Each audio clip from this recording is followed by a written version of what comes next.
Hi friends, welcome to my YouTube channel Bhavya's blog. ಇವತ್ತು ಹಬ್ಬದ blog ಆಗಿರುತ್ತೆ. ಮೊದಲನೇದಾಗಿ ಎಲ್ರಿಗೂ ಸಂಕ್ರಾಂತಿ ಹಬ್ಬದ ಶುಭಾಶಯಗಳು. ಹೋಪ್ ಈ ವಿಡಿಯೋ ಮುಂದೆ ಕಂಟಿನ್ಯೂ ಆಗ್ತಾ ಹೋಗುತ್ತೆ. ಇನ್ನು ಯಾರೆಲ್ಲ ನನ್ನ ಚಾನಲ್ನ ಸಬ್ಸ್ಕ್ರೈಬ್ ಮಾಡ್ಕೊಳ್ಳದೆ ನೋಡ್ಕೊಳ್ತಾ ಇದ್ದೀರಾ, ಪ್ಲೀಸ್ ನನ್ನ ಚಾನಲ್ನ ಸಬ್ಸ್ಕ್ರೈಬ್ ಮಾಡ್ಕೊಳ್ಳಿ. ಓಕೆ ಫ್ರೆಂಡ್ಸ್, ಆಲ್ರೆಡಿ ನೋಡಿ ಇವತ್ತಿನ ರಂಗೋಲಿ ಈ ಥರ ಬಿಟ್ಟಿದ್ದೋ, ಹೂವು ಹಾಕಿದ್ದೋ, ಬಟ್ ಗಾಳಿಗೆಲ್ಲ ಹೂವು ಎಲ್ಲ ತೂರೋಗ್ಬಿಟ್ಟಿದೆ. ಇದು ನಮ್ಮ ಪಕ್ಕದ ಮನೆಯವ್ರು ಬಿಡಿಸಿದ ರಂಗೋಲಿ ತುಂಬ ಚೆನ್ನಾಗಿತ್ತು, ಸೊ ಅದಕ್ಕೆ ವಿಡಿಯೋ ಮಾಡಿದೆ. ಆಲ್ರೆಡಿ ಅಮ್ಮ ದೇವ್ರ ಪೂಜೆಗೆ ರೆಡಿ ಮಾಡೋಕ್ಕೋಸ್ಕರ ದೇವ್ರ ಸಾಮಾನೆಲ್ಲ ತೆಗೆದು ತೊಳೆದಿಟ್ಟಿದ್ರು. ಅದ್ರ ಮಧ್ಯೆ ಹಾಗೆ ಅಡುಗೆನೂ ಸಹ ಅವರೇ ರೆಡಿ ಮಾಡ್ಕೊಳ್ತಿದ್ದಾರೆ. ಕಡಲೆಕಾಯಿ, ಗೆಣಸು, ಸೊ ಎಲ್ಲನೂ ನೀಟಾಗಿ ಕ್ಲೀನ್ ಮಾಡಿ ತೊಳೆದು ಬೇಯಿಸೋಕೆ ಹಾಕೋಕ್ಕೋಸ್ಕರ ತೊಳೆದಿಟ್ಟಿದ್ದಾರೆ. ಹಾಗೆ ಇದ್ಕಿದ್ಬೇಳೆ ಸಾಂಬಾರು ಮಾಡೋಕ್ಕೋಸ್ಕರ ಕಾಳನ್ನೆಲ್ಲ ತೊಳೆದು ರೆಡಿ ಮಾಡ್ಕೊಂಡಿದ್ದಾರೆ. ನೋಡಿ ಈ ಥರ ದೇವ್ರ ಮನೇಲಿ ಅಲಂಕಾರ ಮಾಡಿ ಪೂಜೆನ ಅಮ್ಮನೇ ಮಾಡಿದರು. ಸೊ ನಾನು ಸ್ವಲ್ಪ ಲೇಟಾಗಿ ಎದ್ದಿದ್ದರಿಂದ ಪಾಪು ಬೇರೆ ನನ್ನ ಜೊತೆನೇ ಎದ್ದು ಬಿಟ್ಟ. ನಂತರ ಮತ್ತೆ ಪಾಪುನ ಮಲಗಿಸಿ ಅದಾದಮೇಲೆ ನನ್ನ ಕೆಲಸಗಳನ್ನ ಮುಗಿಸ್ಕೊಂಡಿದ್ದಾಯಿತು. ಅಷ್ಟರಲ್ಲಿ ಅಮ್ಮ ಪೂಜೆಗೆಲ್ಲ ರೆಡಿ ಮಾಡಿ ದೇವ್ರ ಮನೆಯನ್ನೆಲ್ಲ ಅಮ್ಮ ಪೂಜೆ ಮಾಡಿದರು. ಸೊ ಹಾಗೆ ಒಂದು ವಿಡಿಯೋ ಮಾಡ್ಕೊಳ್ಳೋಣ ಅಂಥೇಳಿ ಪೂಜೆ ಮಾಡಿದ್ಮೇಲೆ ವಿಡಿಯೋ ಮಾಡ್ಕೊಂಡಿದ್ದೆ.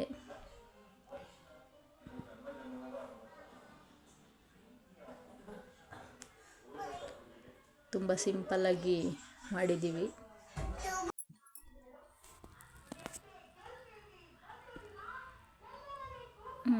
ಇದು ನೋಡಿ ಮನಿ ಪ್ಲ್ಯಾಂಟು ಅಮ್ಮರ ಮನೆ ಹತ್ರ ತುಂಬ ದೊಡ್ಡದಾಗಿ ಬೆಳೆದಿದೆ. ಮೋಸ್ಟ್ಲಿ ಒಂದು 3 ವರ್ಷಕ್ಕೆ ಇಷ್ಟು ದೊಡ್ಡದಾಗಿ ಬಂದಿದೆ. ಬೇರೆ ಮನೆ ಹತ್ರ ಚೆನ್ನಾಗಿ ಬಂದಿರಲಿಲ್ಲ, ಬಟ್ ಇಲ್ಲಿ ತುಂಬ ಚೆನ್ನಾಗಿ ಬಂದಿದೆ. ಆ ಕಡೆ ಈ ಕಡೆ ಎಲ್ಲ ಹಬ್ಸಿದ್ದೀವಿ, ಚೆನ್ನಾಗಿ ಕಾಣುತ್ತೆ ಮನೆ ಹತ್ರ. ಅದಾದಮೇಲೆ ಅಮ್ಮ ಎಲೆ ಅಂಬನ್ನು ಸಹ ಹಾಕ್ಕೊಂಡಿದೆ. ಹಂಗೆ ವಿಡಿಯೋ ಮಾಡ್ತಿದ್ನಲ್ಲ, ಸೊ ಅದನ್ನು ಹಂಗೆ ಆ್ಯಡ್ ಮಾಡ್ಕೊಳ್ತಾ ಹೋದೆ. ಎಲೆಗಳು ತುಂಬ ಚಿಕ್ಕ ಚಿಕ್ಕ ಇದ್ದಾವೆ.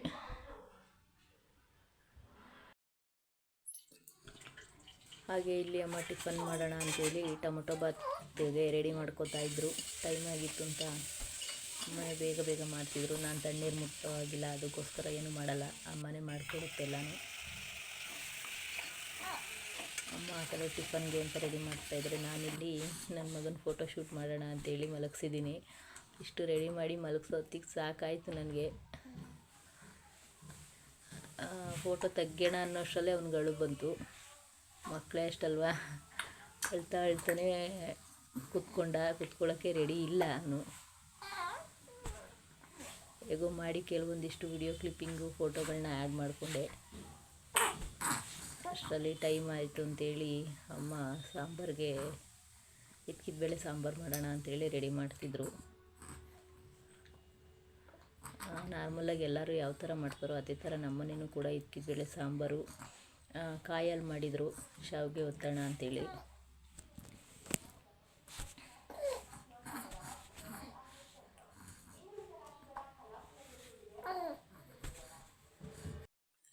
ಅಷ್ಟರಲ್ಲಿ ಹೊಟ್ಟೆ ಹಸಿತು ಅಂತ ಹೇಳ್ಬಿಟ್ಟು ಅಪ್ಪನೂ ನಾನು ಇಲ್ಲಿ ಅವರೆಕಾಯಿ ಗೆಣಸು ಎಲ್ಲ ಬೇಯಿಸಿದ್ರಲ್ಲ, ಸೊ ಹೊತ್ಕೊಂಡು ತಿಂತಿದ್ದೋ. ಪಾಪು ಮಲಗಿದ್ದ. ಇವರು ನಮ್ಮಪ್ಪ, ಅವರು ಹಾಗೆ ಕುತ್ಕೊಂಡು ತಿಂತಿದ್ರು.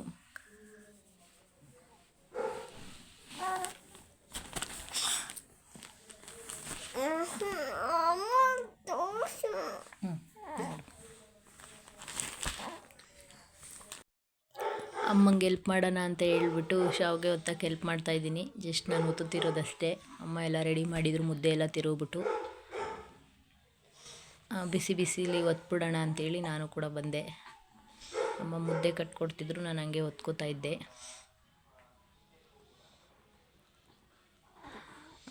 ಒತ್ತು ಶಾವಿಗೆ ರೆಸಿಪಿ ಯಾರಿಗೆಲ್ಲ ಬೇಕು ಕಮೆಂಟ್ ಮಾಡಿ ತಿಳಿಸಿ, ತೋರಿಸ್ತೀನಿ ಯಾವ ಥರ ಮಾಡೋದು ಅಂತ. ವಿಡಿಯೋ ಮಾಡಿ ಹಾಕ್ತೀನಿ.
ಮಧ್ಯಾಹ್ನದ ಊಟಕ್ಕೆ ಈ ಥರ ಇತ್ತು ಫ್ರೆಂಡ್ಸ್.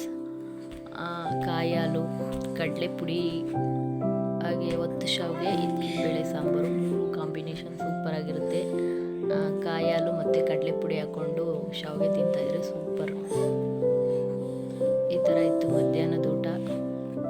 ಹಾಗೆ ಇಲ್ಲೊಂದು ದೇವಸ್ಥಾನದ ವಿಡಿಯೋ ಕ್ಲಿಪ್ಪಿಂಗ್ ಆ್ಯಡ್ ಮಾಡಿದ್ದೀನಿ. ಯಾರೆಲ್ಲ ಈ ದೇವಸ್ಥಾನಕ್ಕೆ ಹೋಗಿದ್ದೀರಾ, ನೋಡಿದ್ದೀರಾ ಅಂತೇಳಿ ಕಮೆಂಟ್ ಮಾಡಿ ತಿಳಿಸಿ. ಯಾವ ದೇವಸ್ಥಾನ ಅಂತಲೂ ಕೂಡ ತಿಳಿಸಿ ನನಗೆ.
ಇದಾಗಿತ್ತು ಫ್ರೆಂಡ್ಸ್ ಇವತ್ತಿನ ಬ್ಲಾಗ್.